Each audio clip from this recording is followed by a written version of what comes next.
Hello and welcome to Sweet Spot DFS. This is a 2020 review of the Shriners Hospitals for Children Open, where Kevin Na is your winner. He tied with Patrick Cantlay. I mean, Kevin Na didn't have a really great Sunday, but he did win, so obviously it was good. Cantlay was able to come back, tie him. They went to 2 playoff holes where Na ended up beating him on that second playoff hole. Kevin Na is a Las Vegas native. It's either he's a native or he lives there now. I can't remember. It's one of the two. He is sponsored by MGM Grand, so I mean, it plays into the whole lore of the tournament. Patrick Cantlay now, the last 3 years, so this year he obviously got second, but he tied for first. Last year he got second. The year before he won. So Patrick Cantlay is riding some real good course history for this tournament, and it's something that we have to think about, going further on. And Bryson DeChambeau too. He also had a very good finish here, which just adds to his course history as well. One thing I want to note, it was kind of funny. Ben Raza was on a show and he brought up the fact of he asked I think it was Pat Mayo, do you put any weight on golfers golfing together, like during Thursday and Friday's round? And if there isn't a more telling reason why it matters, listen to Kevin Na's press conference or just an interview, one of the two, of his playing group Thursday, Friday. He spoke nothing but great things. He played with Phil Mickelson and Tony Finau. So you're going to see Finau was up there, but also Mickelson had 2 great rounds. I guarantee you those 2 rounds that Phil had propelled Na to play better. Guarantee you it. But Na even said it matters to him. He likes playing with certain people. It helps fuel him to get better. All it does is it echoes to my sentiment. Like I said, I'm a competitive golfer. Those things matter to me. So it was great that Kevin Na, the winner of this tournament, said those exact same things. So I just wanted to toot my horn a little bit there. And I like the fact that a DFS pro was asking another, you can call him a DFS pro, but he's more of an entertainment type of guy. But still, yeah, it was pretty good. So I enjoyed that. And I just wanted to share that with you guys because I think it's pretty interesting. Let's get into the spreadsheet. I have the recent form tab up like we do every single week for the review. Go through some of the things that we talked about in the preview video. So right away, since this is the recent form tab, let's look at the recent form average. And each year, I mean, when we in the preview we looked each year, there wasn't anything telling. If we go and cycle through here, here's 2019's. You've got 2 guys that have 20 or better, a bunch of guys between 20 and 40, 160, outside the top 5. Go here again, you got 2 guys that are top 20 recent form. Some guys 40 to 60, one guy not so great. So if we keep going through this, again, now we have no one that was top 20. There just wasn't anything telling. I mean, you could go like one golfer that had top 20 recent form average or under 20 or better. And you probably would have done well. I know this week you would have, but again, there's no tell. You could say, oh, let's find someone 40 to 60 and 20 to 40. But the thing is, if I scroll over here, you're going to find the majority of the field fall under those 2 buckets. So 20 to 40, 40 to 60. Like I said, I keep track of this stuff. So, and same with 60 to 80. So you got your bulk of golfers in those ranges. Of course, you're going to find 1 or 2 in the top 20. I try to follow patterns. So if I say in the top 5, let's say we see one of these always, I'm going to target that. And it could just be a fluke, could just be, happenstance, whatever. I think patterns matter in golf. For whatever reason, it's very pattern oriented. Now, the volatility of there not being a pattern for the recent form just adds a little bit just adds another wrinkle to everything, you know, trying to predict who's going to do well and that sort of thing. But going back to the 2020 recent form page here, the little tick marks here, optimal lineup, I keep track, you know, I put their points in there. The dark blue here, that is the $1 GPP winning lineup, so we'll go over that as well. Yeah, I really don't have anything else to say about recent form. You can see the course history there. You see last year. You see the Safeway Open, and the rest of the stats for the last 7 weeks. Let's compare. Of course, I keep this information up here. Optimal lineup was 48,800. The GPP winning lineup, the $1, was 49,400. The amount of points he scored was 747. The optimal lineup had 780, so it was really close. But as you see in these high-scoring tournaments, because this was a high-scoring tournament, if I go to the results page here, 23 under won the tournament. And in fact, we had 6 people who had 20 under or better. When you have a score like that in any tournament, the scores are going to be really close when it comes to DraftKings. Because the more birdies you put on, the less placement points matter. And I think a lot of people know that already, but in case you didn't, it just goes to show, like, because I think, so first place is 30 points, second place is 20, and then it goes down every 2 from there. So 18's third, then 14's fourth, something like that. So points start to diminish quite a bit, and they, I shouldn't say quite a bit. They diminish, but very marginally.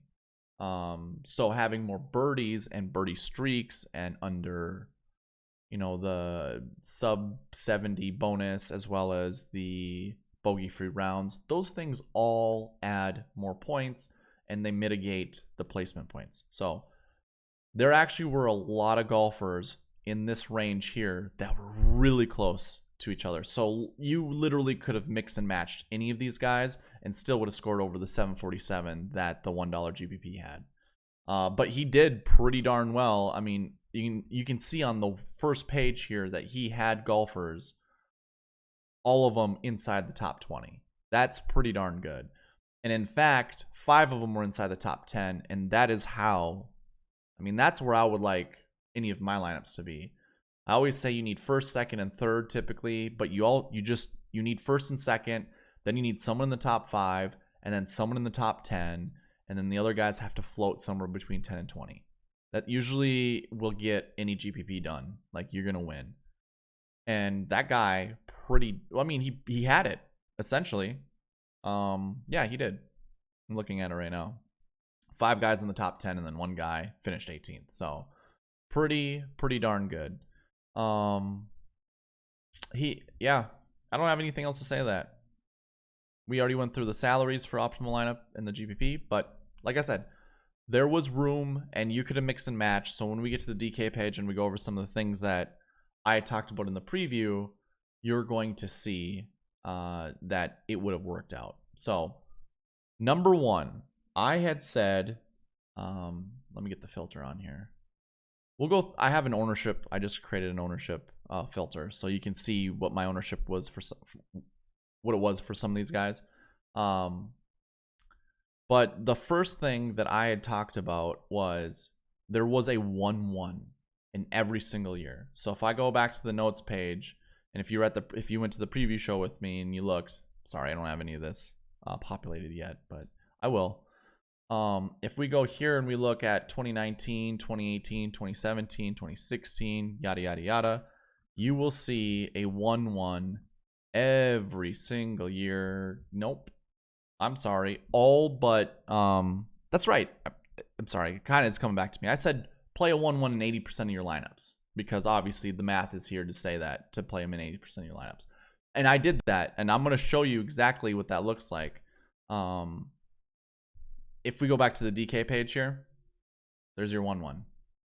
And this is the crazy thing, right? We went through this. We filter here by our 1s. We only had 3 1-1s.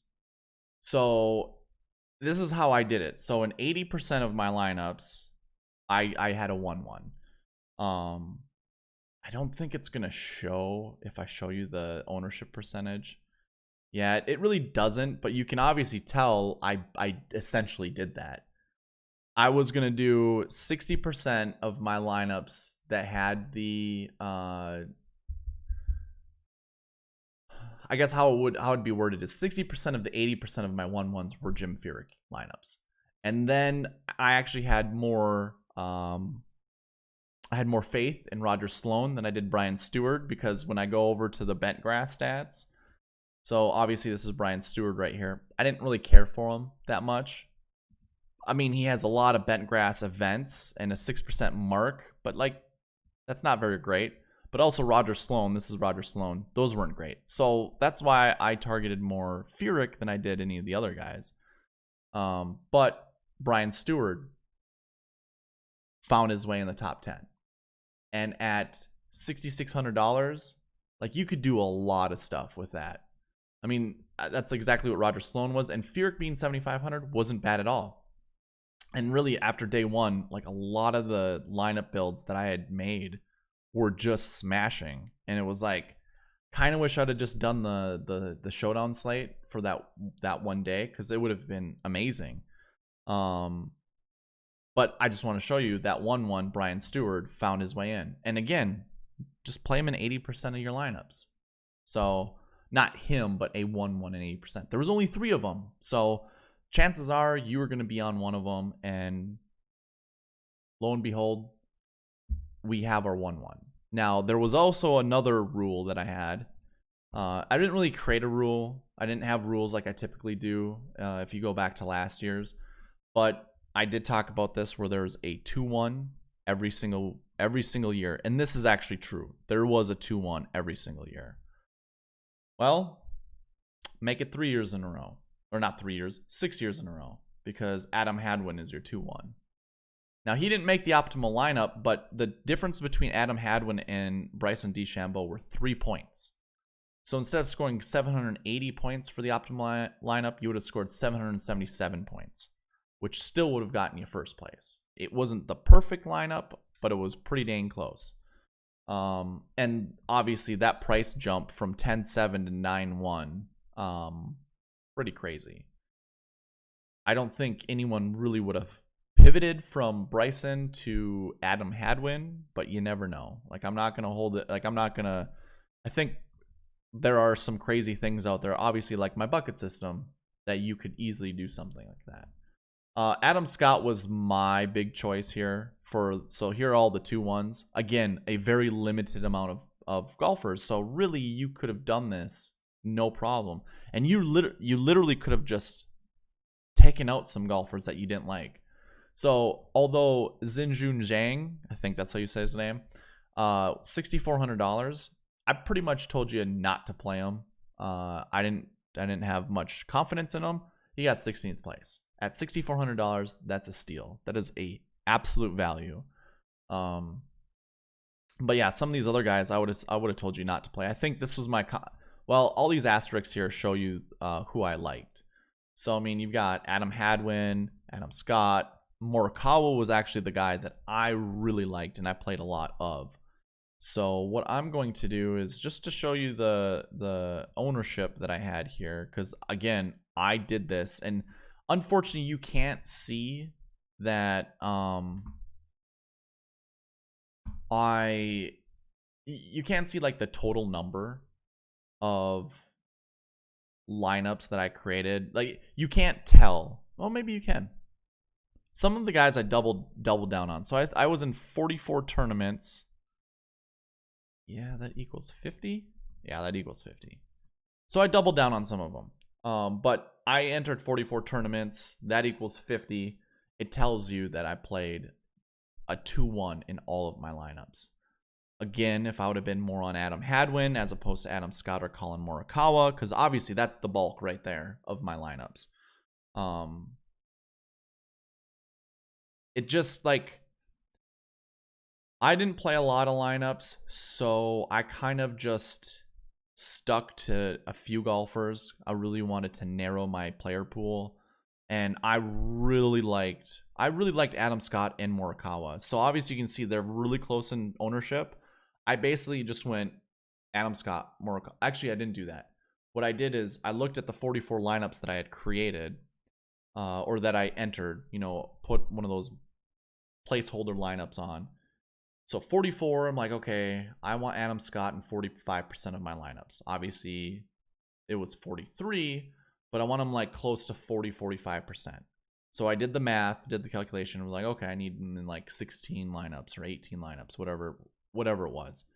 So I basically just, put his name in the lineup, click and drag, because obviously I do that on the spreadsheets. Click and drag all the way down 18 spots. Morikawa, I'm like, I want him in about half of my lineups. So obviously 21 lineups, I just, click and drag. And they were I had them in the same column as I was creating lineups. Just so you can see what that looks like. I got my 2020 lineup construction page. Not zoomed in, but I can certainly zoom in for you guys. So this column right here was the Adam Scott, Colin Morikawa lineup. Like you can see his name in there, or their names in there pretty much consistently all the way through. So I didn't play him in 100% of my lineups, those guys. I didn't enter these ones, obviously. I was just kind of creating some lineups after I had submitted and was like, I wonder if I should, add any of these. And I did with one of them that I liked that didn't do well at all, because I was pretty heavy on Brooks. But either way, so basically what I did, and this is kind of interesting, I'm going to start doing this from now on. So Furyk right here, Brian Stuard, Roger Sloan. So obviously Furyk, Sloan, Stuard. This was my column of the 1-1s. And again, I only played 80% of my lineups as 1-1s. And again, I did my math. I'm like, I want Furyk in this many lineups, and I, did the click and drag or whatever. So what that ended up looking like, so I'm going to do that down here. I just want to show you guys what this looks like. So let's say, okay, Furyk, I want him in that many lineups. Sloan, I want him in this many lineups. And Stuart, I want in this many lineups. So altogether, that's 18 lineups. This is what I did. So for each of these columns here, I basically just was like, I know I want these guys in my lineups, and I want this much of them. I didn't actually create lineups. I didn't go line by line creating lineups. I put my players, stacked them on top of each other. So again, this is my 1-1 column. This is my 2-1 column.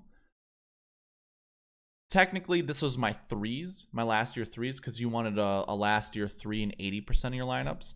So that essentially is this column. And so I just click and dragged, again, ownership percentage, how much I wanted of certain people, just click and drag, put them in their spots. And then what I did, so if you can imagine what this looked like, because I basically just showed you that's what I did with Furyk, Sloan, and then Stewart, right? I went from here, and in Google Sheets, what I like about this, there's a randomized range. It just randomizes it for you. So I did that in those 3 columns. And then whatever I had left with my remaining salary, I fit in the players that I wanted to play, that didn't fall under those buckets.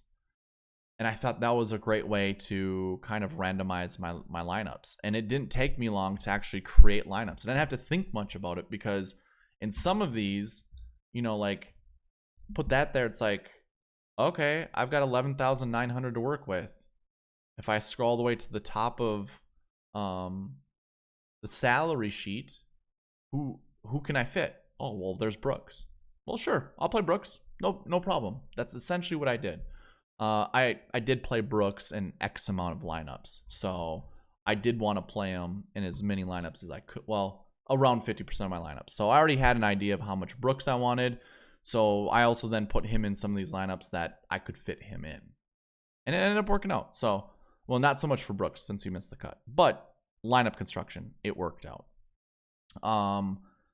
Man, I just looked at the time of how long this video has already been. I like the video that I'm providing you right now, so I have no problem with it being as long as it is, but I did not want it to be extremely long. I want these reviews to be fast, but just showing you that the process, the lineup process, for me, works. It worked out, but then it didn't because I had a limited amount of lineups, so I couldn't do it.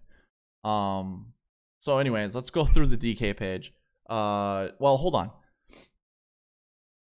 So I'm just to recap. You wanted a 1-1 in your lineup. There's a 1-1 in the top 5. You wanted a 2-1 in your lineup. There's a 2-1 in the top 5. You wanted a 3, last year 3 in your lineup. There's one there. You also wanted 2 1s in your lineup. First place is a 1 for a last year bucket 1. And Brian Stuard's the last year bucket 1. It fell into place so smoothly and easily that you could have easily been on these golfers. And right there, low price plays. Pat Perez was one of the golfers I liked. I didn't play a lot of him, but I did like Pat Perez. Actually, I don't even know if I played any of him. Yeah, I got 0 lineups, which is kind of pathetic. I don't know why. Oh, well, I'll have to look into that kind of thing for the next week's tournament or next year's tournament, whatever. So yeah, I don't want to lose my train of thought. Let's just go back to the DK page. Those were basically the only things I wanted to talk about and go through. Right away, we always kind of like look at starting holes and tee times. This time it actually was dominated by golfers who started on hole 1. And I kind of want to think that's, you know, every week we kind of go, well, which side is tougher, which side's easier, you know, what's best for scoring, that kind of thing. The back 9 had 2 par 5s on it. So I'm guessing ending on Thursday's round, I'm just speaking on my ass right now. I have no idea. I'm thinking that the afternoon,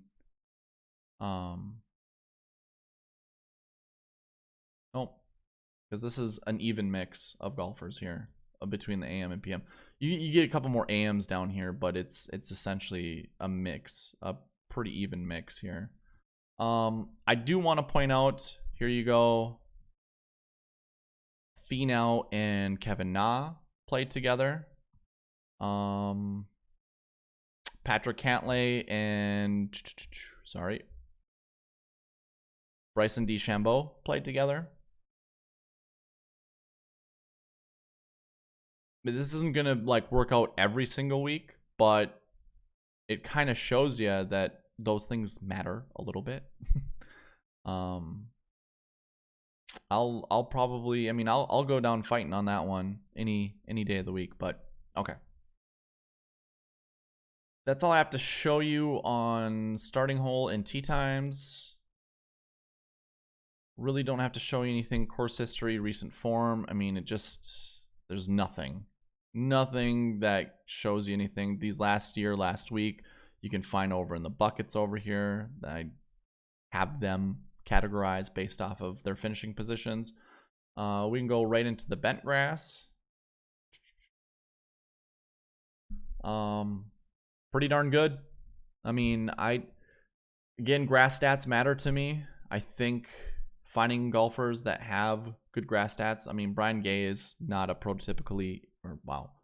typically isn't a very good bent grass golfer. He's more inclined on the Bermuda surfaces, but it's not, obviously he's been in the top 10 before. Same with Brian Stuard. He's again more of a Bermuda guy, but he is a 1-1. So it's one of those things that you can bypass because he falls under that bucket that you want to put in your lineup. And then, yeah, the percentage that they're going to find themselves inside the top 10, all pretty decent. I always think anything over 7 is good. You could sneak in a 6% here, and it's pretty close. So obviously anything orange colored or better, we really like. And yeah, that's all I'm going to talk about bentgrass. Kind of going through this quicker just because I know I'm looking at the time. It's kind of long. We'll hide these just to show you what these guys rated in the field, compared against the field, coming into here. And again, every single week I say this, every single week is always going to look this way. You can't see anything. There's nothing about swing stats that will get you on anybody. It's just, to me, it's just pointless. Who cares? Who cares about tee to green, off the tee, approach, any of that bullshit? Because you're going to find one guy super good at approach. I mean, are we going to say, okay, Kevin Na was a good putter, so that means we need to target putters for next week? I don't know what his stats were for the tournament, but I guarantee you he was probably top 5, top 10 putting. He was probably top 5 approach. He was probably top 5 tee to green because he fucking won the tournament. That's why. You can't win the tournament having bad stats. So don't take a snapshot of stats for that tournament. It doesn't matter. It just doesn't matter. I'd rather go by finishing position the week before and the year before for my course history as well as my recent form. Those things to me much more important than trying to find out, oh, who's good at these stats. And I mean, you could give me rolling stats, so we could go like the last 2 weeks to see who's been doing better or who's doing whatever. And maybe we find more top 10 stats, maybe in the field, that is. So this is according to their rank in the field. That's what those numbers are right there. So that's why it says rank as opposed to what I had earlier. It showed you, the minus 1.2 or the plus 1.3 or whatever it was. So those stats were there. One last thing I want to show you guys before I end this video is just my ownership percentage. I do this in a different spreadsheet, but I figured I'd add it to this so you guys can see the guys that I was targeting in the preview video. You can see I played them. I'm not giving you false information. So I will go ahead and we'll just look top down. Own Brooks in 50% of my lineups. That didn't do so great. I only own Patrick Cantlay in 2 of my lineups, which ends up being 4.5%. That hurt quite a bit. Bryson, 3 lineups. So obviously I'm not gonna just talk through all this, but you can see all my ownership percentages here. If I go ahead and put results here, you can see a few of these guys I just didn't play at all. And I'm okay with that. They didn't hurt me. I was obviously really into the 2-1s, the 1-1s, and finding a 3 that I liked. So Bryson, probably should have played a little bit more of him, but I just didn't like kind of what the end of the year looked like for him last year as well as the beginning of this year. I just didn't care for any of his stats and just didn't care. I just didn't like him this week. Patrick Cantlay, I kind of just hard faded because of the price. And it's funny because obviously I didn't hard fade Brooks Koepka for the price. And if we were going a course history narrative, definitely should have played Patrick Cantlay. But I was like, there's no way Brooks is missing the cut. I literally thought that. There's no way Brooks is missing the cut. He's too good. He's transcended, or not transcended. He's ascended into that elite golfer, top 3, if not top 1. He's one of the best golfers, one of 2. There's no way he's missing the cut. And sure enough, he missed the cut. Now, he could have been trying different things out there. If you listen to Tiger's, he's got kind of a Golf Digest video series that he does about his game. He talks about playing in some tournaments prior to a major, trying things out. It's like, oh, you might miss the cut, you might not. I mean, it's more important to try these things out in tournament play to see if it'll work out, to bring into the majors, because obviously he cares more about the majors. So Brooks could have been doing that. There's a WGC event coming up. Maybe he's just trying things out that will fit that golf course. You never know. You just never know. And I don't like to speculate that way, but he looked rusty. I mean, I didn't get to watch a lot of him, but he just wasn't all there. Couldn't make putts, basically. But anyways, yeah, there you go. My ownership is up there, so obviously if you're listening to this, you can look. Played a lot of Matsuyama and Matthew Wolff. He was one of the top mid-tier guys I think I have. You know, I did like Matthew Wolff. I actually really liked that group. If you remember, I said that was the Dynamite 1 group. It had Joaquin Neiman as well as, I think I said Joaquin. Like, I was thinking Joaquin Phoenix. Joaquin Neiman with the other guy that I really liked I don't recall. I am so sorry. See, Joaquin, I don't know. I played a lot of Abraham Answer. He was the 3 that I liked a lot, and he looked great. Yeah, I'll go ahead and sort by ownership percentage so you guys can see how many I owned of somebody. So there you go. Furyk, my top rated guy, my top owned guy, followed by Morikawa, Koepka, Scott, and then Answer. And then there's Bo Hosler. Hosler's just really good on bent grass. That's why I went with Hosler. And Abraham Answer was really good on bent grass also. He was all the way up to 8 under at one point in time, and then he bogeyed his third to last hole, and he doubled his last hole to miss the cut by 1. So it was unfortunate. Like I said, after day 1, a lot of my lineups just looked dynamite, so kind of stunk. But either way, you can see all my ownership percentage. I just want to see. Joaquin had a 12 o'clock on hole 1. Matthew Wolff. Who was the other guy?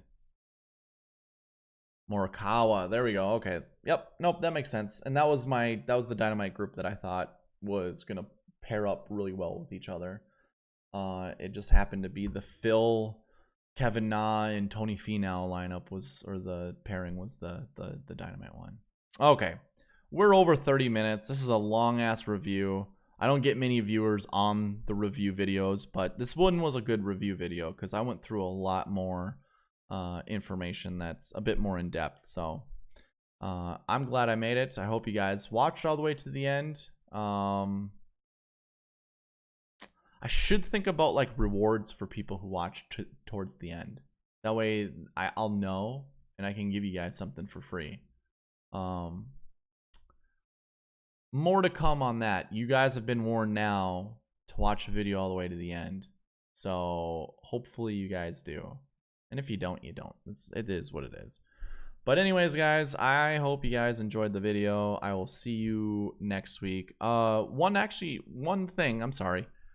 thing that I've learned now is that the field for the next week's tournament gets solidified, minus the Monday qualifiers, the Friday before.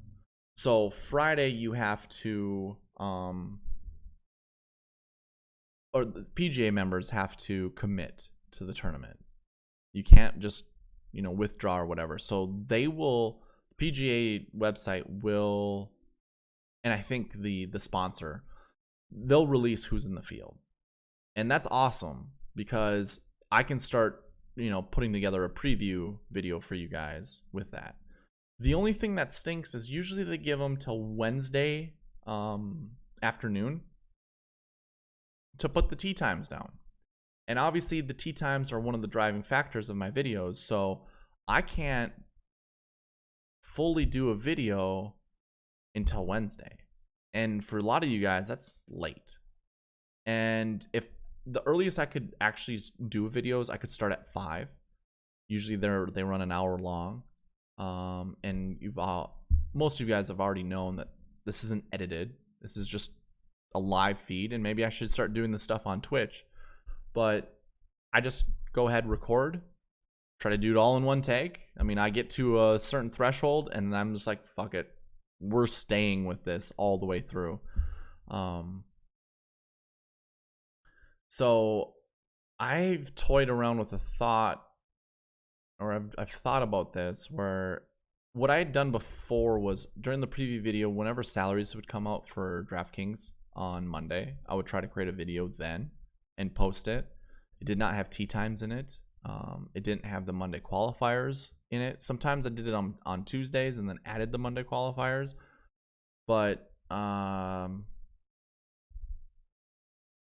don't know how I want to go about that. If you guys have anything to comment on it, leave it in the comments. Like, if you would want a Monday video that just had a preview, because I could always put the last week buckets in there, because that information I'll just know because of who's going to be in the field, and I can dig that data up. You know, same process I do every week. Not a big deal. It just won't have tee times. That's the only thing, is it just won't have tee times. So let me know. I mean, if you guys have anything to say in the comment section, let me know. If you want a video Monday so you can start prepping your lineups, let me, you know, obviously, again, comment, and I will, you know, do my best to accommodate whoever wants, well, whatever you guys want, pretty much. Otherwise, I think I'll just stick to the Wednesday thing, and I think that's okay too, because if you guys should be looking at your lineups Wednesdays just to make sure no one's withdrawn. And I think if you already have lineups in there or even placeholders, you can always edit your lineups, always, using the import tool on DraftKings. So if you put your lineups in and you like them, then leave them. If you watch the video and you see a couple guys that you're like, oh, I should put that guy in there, do it. Or if you want to wait till Wednesday to put all your lineups in like I do, then you can start creating the lineups while I'm talking. Like, the possibilities are endless. But yeah, okay. Let's end the video there. Let me know what you guys think in the comment section, or email me. Obviously, email is right below. It isn't below. That's my PayPal. Email will be in the description. It's just sweetspotdfs@gmail.com. So, let me know either way, and I will try to accommodate you the best I can. Thank you again for watching. Please leave a like, subscribe if you haven't, and I will see you hopefully, well, you'll see me Wednesday. All right, bye.